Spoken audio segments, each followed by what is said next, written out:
നമസ്കാര സുഹൃത്തുക്കളെ, വളരെ സിമ്പിളായി കഴിഞ്ഞ ദിവസം ഞങ്ങളുടെ നിലയത്തിൽ 10 പേർക്ക് വേണ്ടി വെച്ച ബീഫ് ബിരിയാണിയുടെ വിശേഷമാണ് നിങ്ങളെ പങ്കുവയ്ക്കുന്നത്. ഇതിനു വേണ്ടി 1.5 കിലോ നല്ല ജീരക റൈസും 1.5 കിലോ പോത്തിറച്ചിയുമാണ് വേണ്ടത്. ഇറച്ചി 2 കിലോ ആയാലും വളരെ നല്ലതാണ്. ആദ്യം തന്നെ അരി അളന്ന് കഴുകി സോക്കാൻ വേണ്ടി വെക്കണം. അതിനുശേഷം നല്ല വൃത്തിയായി കഴുകി പിഴിഞ്ഞെടുത്ത ബീഫ് ഒരു കുക്കറിലേക്ക് ഇട്ടതിന് ശേഷം അതിലേക്ക് 1/2 സ്പൂൺ മഞ്ഞൾപ്പൊടിയും 1 സ്പൂൺ വെളുത്തുള്ളിയും 1 സ്പൂൺ ഇഞ്ചി പേസ്റ്റും 1 സ്പൂൺ കുരുമുളക് പൊടിയും 1 സ്പൂൺ ഗരം മസാലയും 100 ml തൈരും ഒരു അരമുറി നാരങ്ങയുടെ നീരും ആവശ്യത്തിന് ഉപ്പും ചേർത്ത് നല്ല പോലെ തിരുമ്മി തേച്ച് പിടിപ്പിച്ച് ഒരു 10 മിനിറ്റോളം റെസ്റ്റ് ചെയ്യാൻ വേണ്ടി വെക്കുക.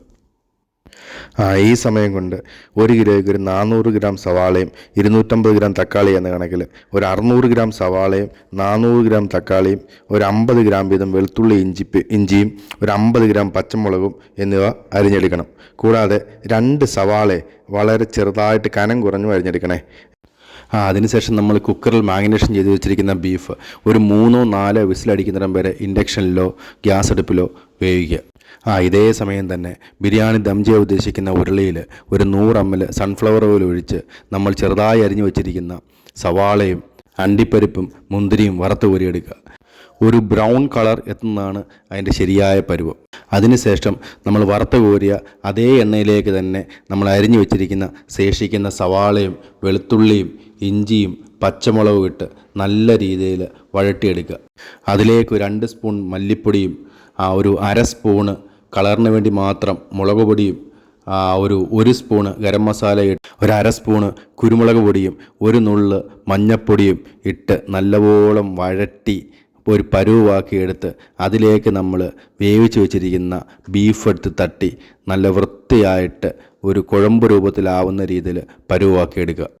ബീഫ് വേവിച്ച അതേ ഇൻഡക്ഷൻ കുക്കറിൽ തന്നെ നമ്മൾ 1 കപ്പിന് 1.5 ഇരട്ടി വെള്ളം വന്ന രീതിയിൽ നമ്മൾ 1.5 കപ്പ് റൈസിന് നമ്മൾ ഏതാണ്ട് 2.5 കപ്പോളം വെള്ളവും വെച്ച് അതിൽ ആവശ്യത്തിന് ഉപ്പ് വിട്ട് അല്പം മല്ലിയും പുതിനയും ഇട്ട് അല്പം വെളുത്തുള്ളി ഇഞ്ചി പേസ്റ്റും അതോടൊപ്പം നമ്മൾ 100 ml നെയ്യ് കരുതിയതിൽ പകുതിയും 50 ml സൺഫ്ലവർ ഓയിലും പിന്നെ ഓൾ സ്പൈസസ് കുറച്ച്, അതായത് കുറച്ച് അല്പം കറുവപ്പട്ട, 2 ജാതിപത്രി, ഒരു ചെറിയൊരു നുള്ളു കുരുമുളക്, അല്പം 1 നുള്ളു പെരിഞ്ജീരകം, സാജീരകം, ബേ ലീഫ്, ഗ്രാമ്പു എന്നിവ ചേർത്ത് നല്ലപോലെ വെള്ളം തിളപ്പിക്കണേ.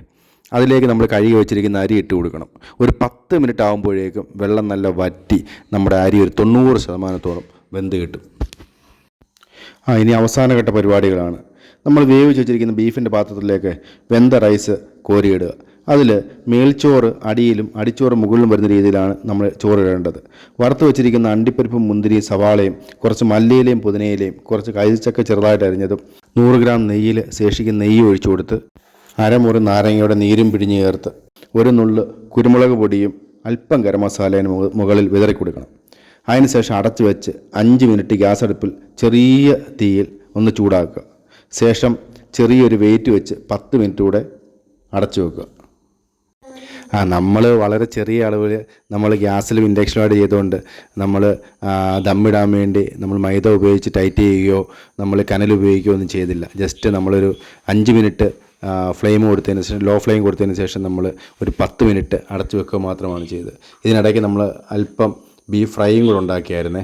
അതിനുശേഷം പപ്പടവും പൊള്ളിച്ച് സലാഡും തയ്യാറാക്കിയായിരുന്നു. 1 മണിയോടുകൂടി കഴിക്കാൻ എല്ലാം തയ്യാറായി. ഞങ്ങളെല്ലാവരും ഒന്നിച്ചിരുന്നു. എല്ലാവർക്കും ഒരുപോലെ വിളമ്പി. നല്ല പഞ്ഞി പോലെ വെന്ത മൃദുവായ പോത്തിറച്ചിയും ജീരകശാല റൈസും ശുദ്ധമായ മിൽമാട നെയ്യും ചേർന്നുള്ള ബിരിയാണി അതിൻ്റെ മണവും ഓണാഘോഷത്തെ കളറാക്കി. പുതിയ ഒരു വിശേഷമായി വീണ്ടും കാണാം. അപ്പം എല്ലാവർക്കും നന്ദി, നമസ്കാരം.